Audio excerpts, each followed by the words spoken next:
Olha nós duas aqui novamente, em mais uma aula de arte na rede, né, Rosane? Com certeza, e vai ser uma aula bem bacana, bem divertida, que você vai gostar. Então, aproveite! A proposta da nossa aula de hoje é criar uma composição artística a partir da arte naif. A professora Laura já irá te explicar o que significa a arte naif. Você vai observar uma pintura naif. Por que chama uma pintura naif? Porque o artista, o pintor que fez esse quadro, ele aprendeu a pintar sozinho. Ele não é um artista que foi numa universidade, que fez cursos de pintura, de desenho, nada disso. A arte dele, naif, quer dizer ingênua. É ingênua como de uma criança. A criança, ela não desenha, ela não pinta espontaneamente, sem medo de errar. Então, o pintor naif também, ele pintou esse quadro sem aquela preocupação se está certo, se o tamanho está certo. Enfim, os artistas naifes, que são esses artistas autodidatas que aprendem sozinho, eles sempre fazem pinturas figurativas, eles representam cidades, bairros, brincadeiras, religiões, festas. Veja que bacana essa pintura a seguir.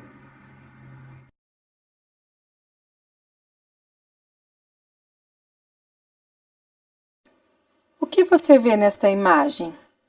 Quais os elementos que compõem esta paisagem? Nesta imagem, podemos observar as casas, as árvores, as flores, as pessoas, um cachorro correndo. Você já esteve ou conhece algum lugar parecido com esta paisagem? Quais são as emoções que você sente ao olhar esta imagem? E a proposta de atividade é criar um objeto sonoro, utilizando a obra que observamos da arte naif como referência para criar a nossa composição. Para isso, podemos utilizar uma lata de leite em pó ou de achocolatado, e os materiais poderão ser diversos também. Podemos utilizar desenho e pintura, colagem com papel, com tecido, pintura com guache ou cola colorida, entre outros que você possa ter em casa. E observe na imagem alguns exemplos de composições. Nesta aqui, a professora Laura utilizou papel camurça e giz de cera. E esta é a minha composição. Eu utilizei o recorte e a colagem, fazendo flores com a técnica do kirigami. Mas e agora? Se ele se chama objeto sonoro, como que eu faço para produzir sons com ele? Para isso, eu fiz também uma baqueta. Utilizei um lápis, fiz uma bola de papel e colei na ponta com fita adesiva. E olha só que interessante! Eu consigo produzir 2 tipos de sons com o meu objeto sonoro. Vamos agora falar sobre os parâmetros sonoros, que são a intensidade, a altura, duração e timbre.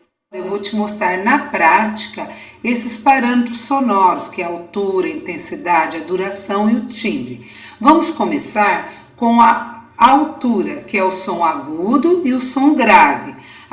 Um mesmo instrumento, ele pode ter, por exemplo, uma flauta, ou um piano, ela pode ter o som agudo e o som grave no mesmo instrumento. As vozes também, tem pessoas que têm voz aguda, que é aquela voz fina, que dá para cantar, pega tons altos, e tem pessoas que é a voz mais baixa, a voz grave, que é o caso da minha voz.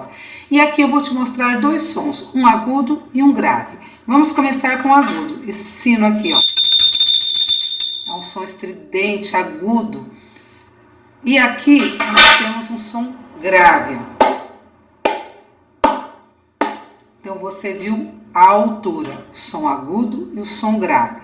Nós temos a duração, que é o tempo do som. Por exemplo, é um som curto. Um som longo, ó. Um som longo. Um som curto.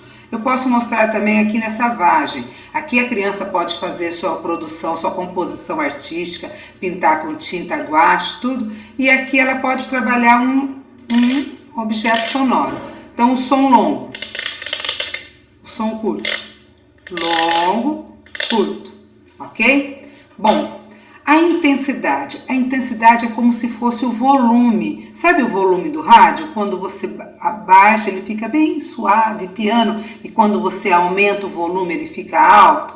Então, o volume é isso. Pensa sempre como se fosse um rádio, quando você abaixa o volume e sobe. Sabe aquela brincadeira da chuva? Então, você vai aumentando o volume. Você começa com um dedo, aí dois, aí vai aumentando os pinguinhos da chuva.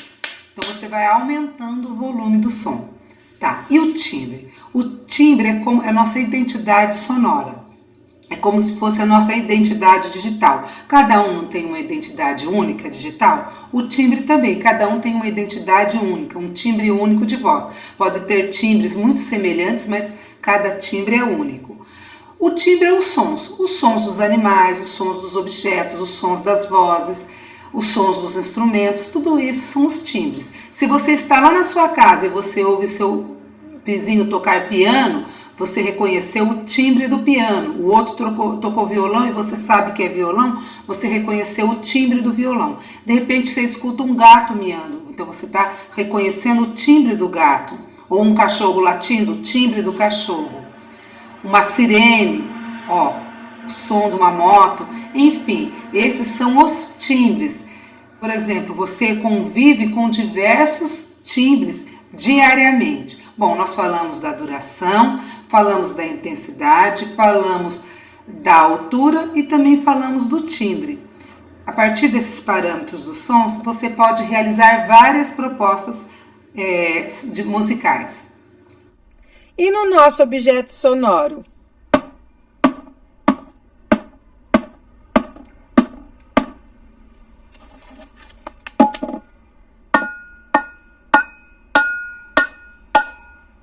Qual é o som grave?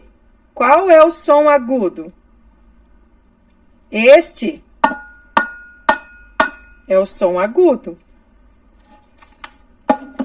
E este é o som grave. Agora eu vou cantar uma música e tocar com o meu objeto sonoro para você perceber melhor sobre os sons agudo e grave. Acorda, Maria, que o sol irradia e as flores precisam de água pra já. Jasmim vem cantando e o cravo bufando, põe água nas flores de maracujá. Cai a tarde e a rosa não para de cantarolar. Vem a noite e a festa termina, é hora de sonhar. Para complementar a nossa aula, sugerimos uma atividade que se encontra no livro didático de arte. Nas páginas 83, 84 e 85 são propostas atividades com a música circense, utilizando instrumentos de percussão feitos com materiais recicláveis. Chegamos ao final da nossa aula. Espero que você tenha gostado, tenha usado a sua imaginação e feito trabalhos bem legais, né, Rosane? Isso aí, e aguardamos você na próxima aula com outras atividades bem legais. Tchau! Tchau, tchau!